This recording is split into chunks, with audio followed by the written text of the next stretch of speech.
Hey there! Welcome to Cultivating Her, the podcast where we are breaking taboos, balancing hormones, and redefining women's health. I am glad you are here today because this episode is one of those foundational conversations that can shift the entire way that you approach health.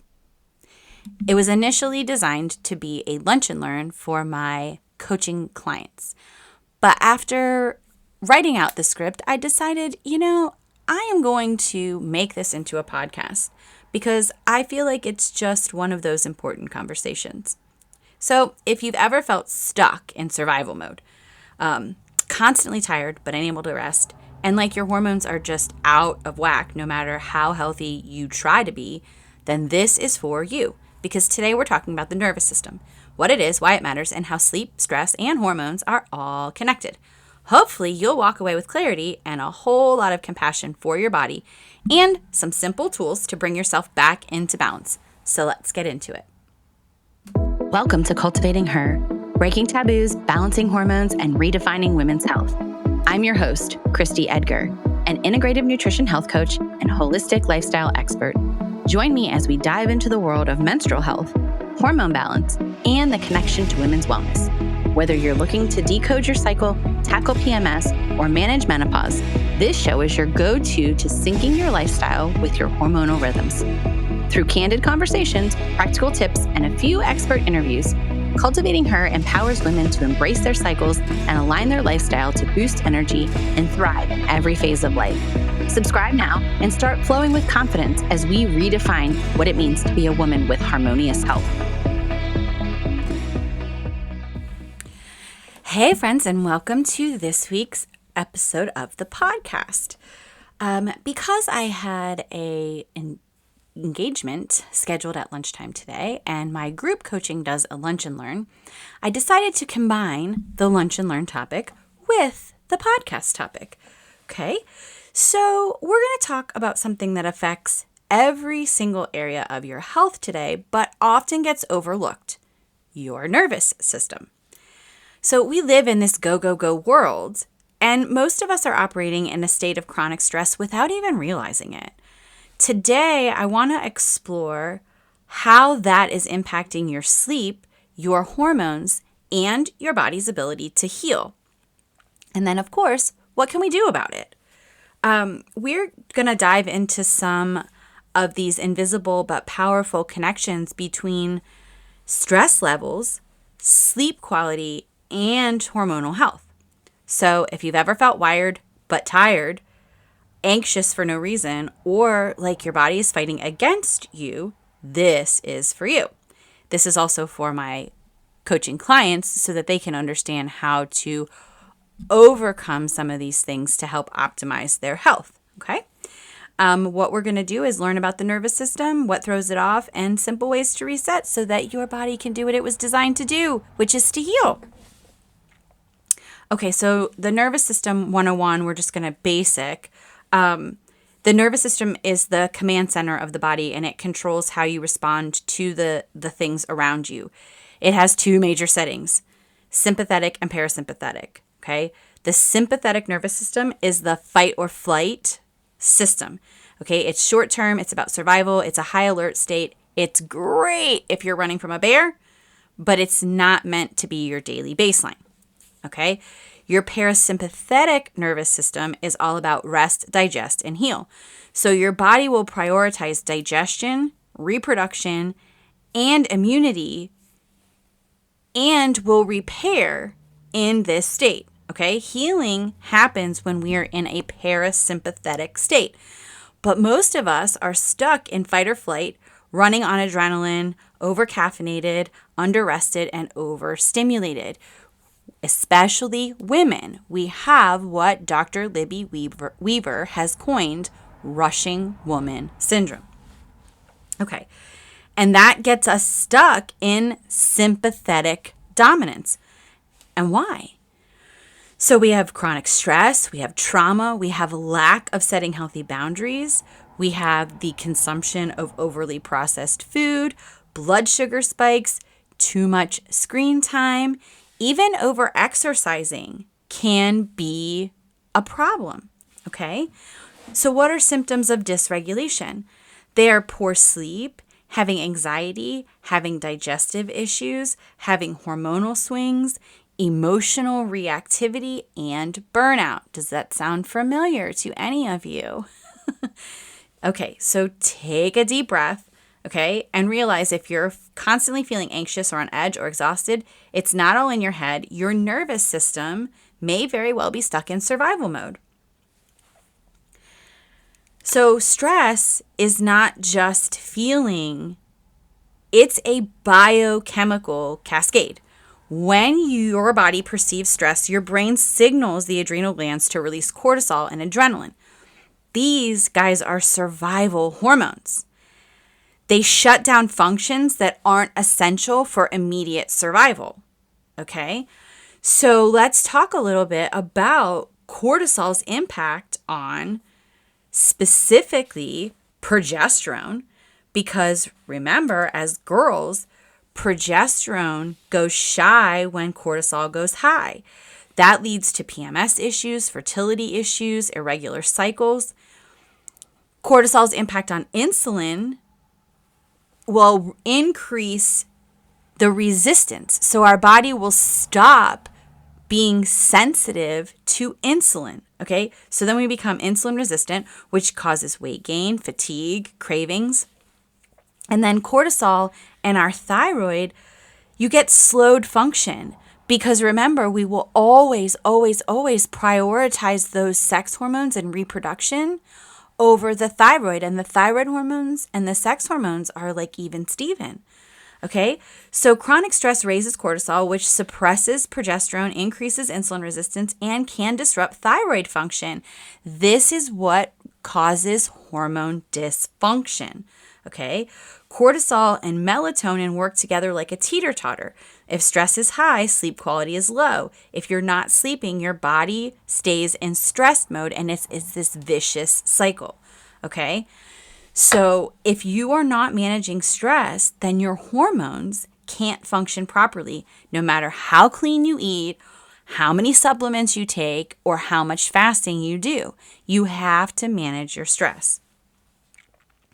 So then sleep. What about sleep? Okay, sleep is literally the time when our body heals. Literally.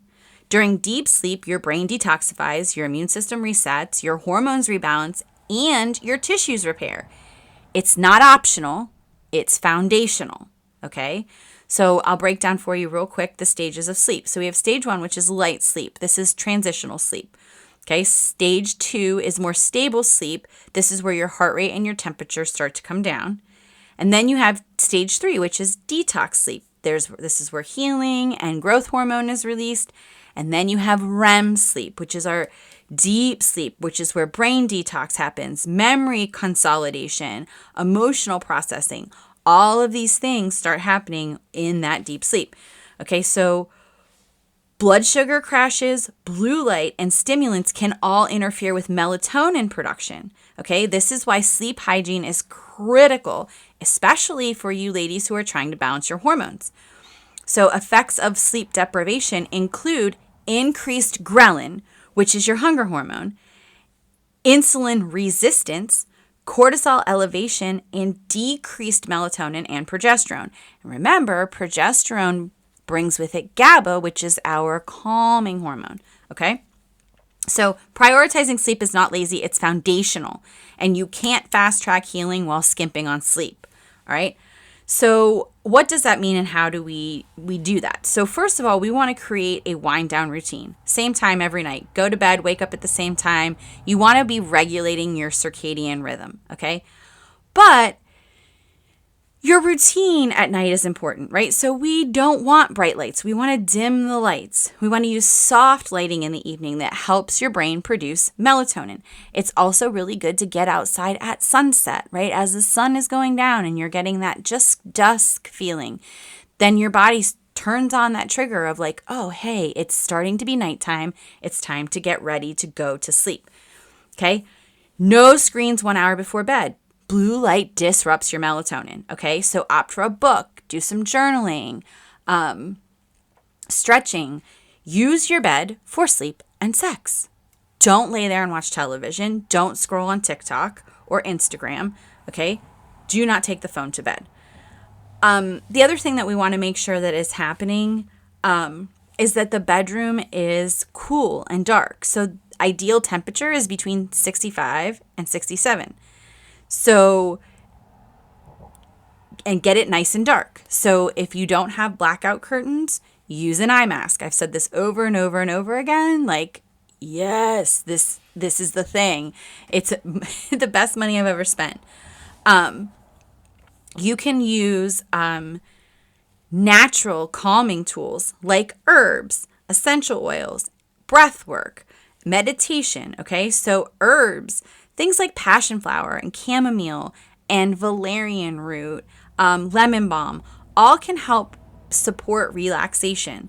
Essential oils like lavender, cedarwood, vetiver, these are all grounding oils that help to calm your mind. So put a few drops in a diffuser when you go into the bedroom and you're going to read. And of course, breath work. So just a few minutes of deep belly breathing or a guided meditation will really help shift you into that parasympathetic state before you go to sleep, which can help sleep. Okay. You also want to make sure that you're cutting out caffeine by between 12 and 2, especially if you're more sensitive. Definitely cut that caffeine out earlier. And if you're waking between 2 and 3 a.m., look at how much alcohol you're consuming, okay? It is sedating at first, but it does disrupt deep sleep. And one of the things that my coaching clients can attest to is that, yes, alcohol does make them, number one, have more night sweats, and number two, does wake them up between 2 and 3 a.m., which we don't want, okay? The other thing to consider for good sleep is keeping your blood sugar balanced all day. So blood sugar crashes that happen at 2 a.m. can wake you up. So make sure that you're balancing all of that out. If you're in my coaching program, you know this. If you're just listening to the podcast, I'm throwing it out there so that you can make sure that you're paying attention to that as well. The other thing that I highly recommend for everyone is magnesium glycinate before bed, because that helps to calm the nervous system and reduces your amount of times that you wake up in the middle of the night. Also, the majority of us are magnesium deficient and we need magnesium. All right, so that pretty much covers sleep. Now, how do we regulate and restore the nervous system? You don't need a 90-minute meditation or this perfect routine, okay? Healing is just about consistent, simple habits that send safety signals to your brain, okay? And the tools that work best for this are breath work. So a 4-7-8 breathing, some box breathing or alternate nostril breathing. Activating your vagus nerve by humming, by gargling, by cold faces, by singing. Like, there's a direct connection between the gut and the brain through the vagus nerve. There's lots of studies about it. I can link some for you if you're interested. Let me know. Grounding. So being barefoot in the grass, going outside, getting sunlight exposure, all of these things. Like, you cannot extract the mind from the body the same way that you cannot extract the body from the environment. We are all interconnected, right? And so being outside, being in nature, having your bare feet in the ground, appreciating the beauty of the earth that we live on, and then, of course, being exposed to the sunlight, because that helps with our melatonin production. All of these are really healthy, okay? Mind-body practices like yoga and dance, getting a massage, and laughing. You guys, don't discredit the importance of laughing, like enjoying things, enjoying your life. Of course, I will always talk about nourishment because I do believe that the body needs to be fueled properly. So eat real foods with protein, fat, fiber, avoid blood sugar crashes, and watch stress levels, okay? Really work on nourishing yourself to help regulate that nervous system. And then, of course, that evening wind down, making sure that you have a good sleep routine. Use some of the techniques that I talked about. Definitely no screens an hour before bed. Take that magnesium. Look at some calming teas. Maybe do a meditation. Use essential oils. I highly recommend, too, tracking your sleep in some way, shape, or form, whether it's a watch or a Oura ring, one of those metrics. It really is great. And then just to take notes, like if you're in my coaching program, you're tracking your food and you're tracking your glucose.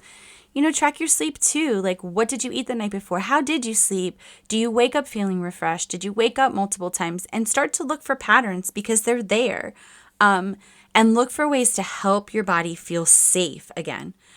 I think the biggest takeaway for healing is just that you don't have to hustle your way. Like, there's not some magic formula or some perfect timeline. Like, being safe, being consistent, and being nourished is your best medicine, right? I want to remind you so much, your body wants to heal. It is constantly working to find balance, but it needs you to allow your intuition to come through. It needs you to partner. Start small. One breath, one night of better sleep, one boundary that creates more peace in your day. You are not lazy. You are not broken. You're probably just burned out and in need of rest. Okay? This is something that we as women do not do enough. We feel like it is selfish, or we feel guilty, or we don't feel like we should. And the reality is our bodies are screaming for us to slow down and to pay attention and to really get out of the sympathetic state and into the parasympathetic state, which is where healing happens. So, thank you all for being here today. Thank you for listening. Coaching clients, if you have questions, by all means, please bring them. And everyone else, until we meet again, be kind, be well, cultivate good health. Thank you for joining me on this journey to educate and empower. I hope you found value in what you heard and will come back to listen again. Together, we're going to create a community of women empowered to transform their health. If you're excited to be part of this, please subscribe, leave a review, and share with the other women in your life who need health support tailored to that X chromosome. Until next time, be kind, be well, cultivate your health.